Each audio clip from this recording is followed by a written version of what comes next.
ఈ సినిమా నా సినీ కెరీర్కు game changer అంటూ ప్రతి ఈవెంట్లో చెప్పుకొచ్చారు రామ్ చరణ్. ఇక స్టార్ డైరెక్టర్స్ సైతం రివ్యూలలో వావ్, వండర్ఫుల్, పక్కా హిట్ అంటూ హైప్ ఇచ్చారు. మరి గేమ్ చేంజర్ ప్రేక్షకుల ముందుకు వచ్చేసింది. సంక్రాంతి బరిలో నిలిచేసిన గేమ్ చేంజర్ గేమ్ హిట్టా ఫట్టా? Let's watch the story. Sankranti Tollywood కి చాలా పెద్ద పండుగ. ప్రతి ఏడాదిలాగే ఈసారి కూడా పండక్కి 3 భారీ సినిమాలు బాక్సాఫీస్ వద్ద పోటీ పడుతున్నాయి. వాటిల్లో ఒకటైన Ram Charan game changer release అయింది. క్రియేటివ్ డైరెక్టర్ శంకర్ తెరకెక్కించిన ఈ చిత్రంపై మొదటి నుంచి భారీ అంచనాలు ఉన్నాయి. ఇటీవల విడుదల చేసిన ట్రైలర్, పాటలు ఆ అంచనాలను మరింత పెంచాయి. దానికి తోడు ప్రమోషన్స్ కూడా గట్టిగా చేయటంతో గేమ్ చేంజర్పై మంచి హైప్ క్రియేట్ అయింది.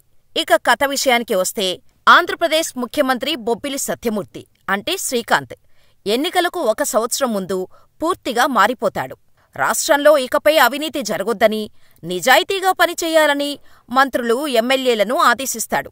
సీఎం నిర్ణయం ఆయన కొడుకు మైనింగ్ మినిస్టర్ బొబ్బిలి మోపీదేవి అంటే ఎస్జి సూర్యకు అస్సలు నచ్చదు. ముఖ్యమంత్రికి తెలియకుండా అవినీతి దందా చేస్తూనే ఉంటాడు. అంతేకాదు, తండ్రిని తప్పించి సీఎం సీటులో కూర్చోవాలని కుట్రలు పన్నుతాడు.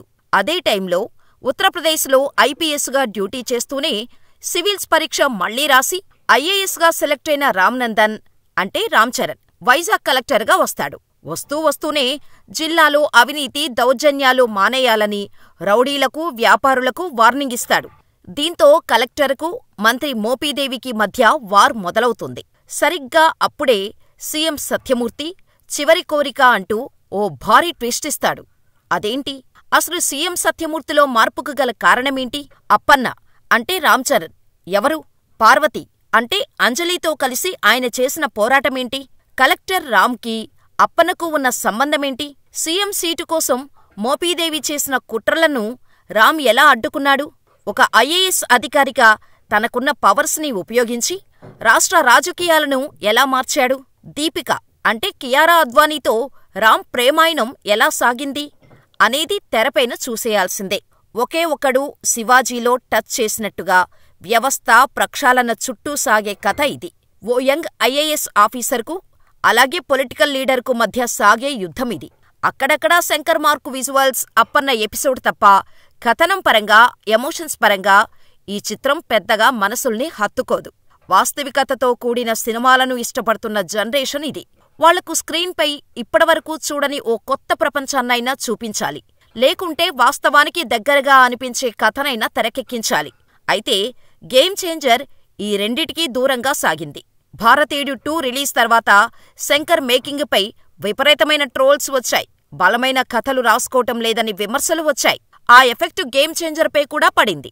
మెగా ఫ్యాన్స్తో పాటు శంకర్ అభిమానులు కూడా ఈ చిత్రం ఆయనకు కంబ్యాక్ అవుతుందని ఆశపడ్డారు. కానీ వారి ఆశ పూర్తిగా నెరవేరలేదనే చెప్పాలి. కార్తీక్ సుబ్బరాజ్ అందించిన రొటీన్ కథను అంతే రొటీన్గా తెరపై చూపించేశాడు. ఈ సినిమా నేపథ్యం అవినీతి రాజకీయ నేతకు, నికార్సైన ఐఏఎస్ అధికారికి మధ్య జరిగే ఘర్షణ అని ట్రైలర్లోనే చూపించారు. అయితే ఆ ఘర్షణను ఆసక్తికరంగా, ఉత్కంఠభరితంగా చూపించటంలో దర్శకుడు పూర్తిగా సఫలం కాలేదు. శంకర్ గత సినిమాలను గుర్తు చేసేలా కథనం సాగుతుంది. అలా అని బోరు కొట్టదు. మదర్ సెంటిమెంట్, తండ్రి ఎపిసోడ్ సినిమాకు ప్లస్ అయిందనే చెప్పాలి. ఎలాంటి సాగదీతలు లేకుండా కథను చాలా సింపుల్గా ప్రారంభించాడు డైరెక్టర్ శంకర్. హీరో పరిచయానికి మంచి సీన్ రాసుకున్నాడు. ఇక హీరో కలెక్టర్గా బాధ్యతలు తీసుకున్న తర్వాత కథపై మరింత ఆసక్తి పెరుగుతోంది. రామ్ చరణ్, ఎస్జే సూర్య మధ్య వచ్చే సీన్స్ హైలైట్. కానీ ఏదో పేరుకి హీరోయిన్ ఉండాలి కాబట్టి పెట్టామన్నట్టు కియారా అద్వానీ క్యారెక్టర్ ఉంటుంది. ఒక రకంగా చెప్పాలంటే కథకి పానకంలో పొడకలా అడ్డుపడుతుంది అనిపిస్తుంది చూసిన ప్రేక్షకుడికి. ఇక ఇంటర్వెల్ సీన్లో వచ్చిన ట్విస్ట్ సెకండ్ హాఫ్ పై ఇంట్రెస్ట్ ని క్రియేట్ చేస్తుంది. ఇది కదా సినిమా అంటే, ఇది కదా ట్విస్ట్ అంటే అన్నట్టు ప్రేక్షకుడిని సెకండ్ హాఫ్ చూసేలా ఉంటుంది. ఇక సెకండ్ హాఫ్ లో వచ్చే అప్పన్న ఎపిసోడ్ అందరినీ ఆకట్టుకుంటోంది. ఆ తర్వాత స్టోరీ మళ్లీ రొటీన్గా సాగుతుంది. ఆ తర్వాత ఏం జరుగుతుందో ఆడియన్స్ చెప్పేసేలా ఉంటాయి సీన్స్. మోపీదేవి, రామ్నందన్ మధ్య సాగే టామ్ అండ్ జెర్రీ వార్ బాగానే ఉన్నా ఆ తర్వాత వచ్చే సన్నివేశాలు మాత్రం అంతగా ఆకట్టుకోవు. ఫస్ట్ హాఫ్తో పోలిస్తే సెకండ్ హాఫ్ బెటర్. ఇక నటన గురించి చెప్పుకోవాలంటే 3 కోణాల్లో సాగే పాత్రలో రామ్ చరణ్ కనిపిస్తారు. యంగ్ మ్యాన్గా, అప్పన్నగా, పబ్లిక్ సర్వెంట్గా ఆయన నటనతో మెప్పించారు. తన లుక్స్ కూడా ఆడియన్స్ ని ఆకట్టుకుంటాయి.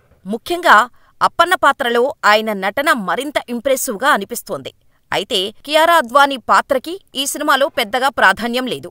పాటల్లో మాత్రమే ఆమె అందంతో కట్టిపడేస్తోంది. నటనకు ప్రాధాన్యమున్న పార్వతీ పాత్రలో అంజలి యాక్టింగ్ సూపర్గా చేసింది. ఆమె 2 రకాల లుక్స్తో కనిపిస్తోంది. ఆమె పాత్ర నేపథ్యంలోనే ఎమోషన్స్ బాగా పండాయి. మినిస్టర్ మోపీదేవిగా ఎస్.జె. సూర్య నటన సినిమాకు హైలైట్గా నిలిచింది. హుషారైన తన నటనతో విలనిజం పండిస్తూనే అక్కడక్కడా ఆయన ప్రేక్షకులను నవ్వించాడు. శ్రీకాంత్ కూడా ఈ సినిమాలో 2 లుక్స్తో సందడి చేస్తారు. కథని మలుపు తిప్పే కీలక పాత్ర ఆయనది. జయరాం, సముద్రకని, రాజీవ్ కనకాల ఇలా అందరూ ప్రాధాన్యమున్న పాత్రలో కనిపిస్తారు. సునీల్ది సైడ్ యాంగిల్ పాత్ర. అలా చూపెట్టడం తప్ప ఆ క్యారెక్టర్లో కొత్తదనమేమీ లేదు. బ్రహ్మానందం ఇలా కనిపించి అలా మాయమవుతారు. పృథ్వీ, రఘుబాబు తదితరుల పాత్రకు చిత్రంలో పెద్దగా ప్రాధాన్యం లేదు. ఇక ఈ చిత్ర సాంకేతిక విభాగాలు మంచి పనితీరును కనబరిచాయి. తిరు విజువల్స్తో ఆడియన్స్ ని కట్టిపడేశారు. ప్రతి సీన్స్ గ్రాండియర్గా కనిపిస్తోంది. తమన్ సంగీతం చిత్రానికి ప్రధాన బలంగా నిలిచింది. పాటల కంటే కూడా బ్యాక్గ్రౌండ్ మ్యూజిక్ సినిమాకే హైలైట్గా నిలిచింది. జరగండి, రామచ్చా పాటలు ఆడియన్స్తో థియేటర్లో స్టెప్పులు వేయిస్తాయి. అరుగుమీద పాట ఆకట్టుకుంటోంది. ఆర్టు, ఎడిటింగ్ విభాగాలు మంచి పనితీరును కనబరిచాయి. ముఖ్యంగా మోనిక, రామకృష్ణ, అవినాష్ల ఆర్ట్ టీం శ్రమ ప్రతి సీన్లోనూ కనిపిస్తోంది. రైటింగ్ పరంగానే సినిమాకి లోటు జరిగింది. మాటలు పర్వాలేదనిపిస్తాయి. సామాజికాంశాల్ని బలంగా తెరపై చూపించి చెప్పడంలో ఎక్స్పర్ట్ అయిన శంకర్ కొన్ని సీన్స్ తప్ప మిగతా వాటిని ఎఫెక్టివ్గా చూపించలేకపోయారు. నిర్మాణపరంగా దిల్ రాజు, శిరీష్ ఏ లోటు చేయలేదు. కథ కొంచెం వాస్తవాలకు దగ్గరగా ఉండి ఉంటే గేమ్ చేంజర్ గేమ్ మరొకలా ఉండేది. మరి మీరు గేమ్ చేంజర్ చూసి ఉంటే ఎంత రేటింగ్ ఇస్తారో మాకు కామెంట్ చేసేయండి. నమస్తే అమెరికా, నమస్తే Dallas. Thank you for having me.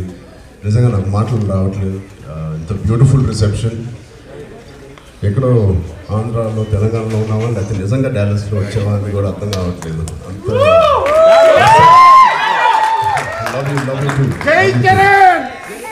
Dallas అనేది we have to choose a city కాబట్టి, లేకపోతే అక్రాస్ ద స్టేట్స్ మీ అందరూ ఎంతో ప్రేమతో వచ్చినందుకు చాలా చాలా thank you. We have to choose a city కాబట్టి మామూలుగా డాలస్ అంటామా, డాలస్ పోవడం అంటామా.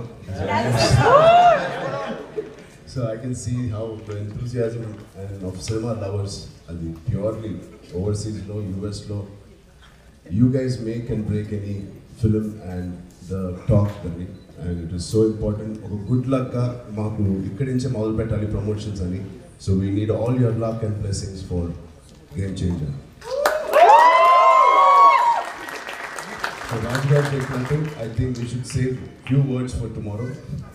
మొత్తం ఇక్కడే మాట్లాడాలని ఉంది, లోపల మనసులో ఉంది. But I think I just wanted to come meet the main lot of people and వచ్చి మిమ్మల్ని అందరినీ కలవాలని ఒకసారి ప్రైవేట్గా ఇలాగా సెషన్ ఇచ్చినందుకు చేసినందుకు and for all of you supporting Rajesh and ఇంత పెద్ద ఈవెంట్ ఆర్గనైజ్ చేసిన ఆర్గనైజర్స్కి, ఆ టీం అందరికీ స్పెషల్ థ్యాంక్స్. రేపు కూడా ఈరోజు మాట్లాడతాను. Thank you Rajesh, thank you so much. ఎవరైనా రాలేకపోయారో వాళ్ళకి కూడా థ్యాంక్ యూ అండి. I hope you guys are enjoying wherever you are and watch this film on January 10th. So US లో థ్యాంక్ యూ. Raj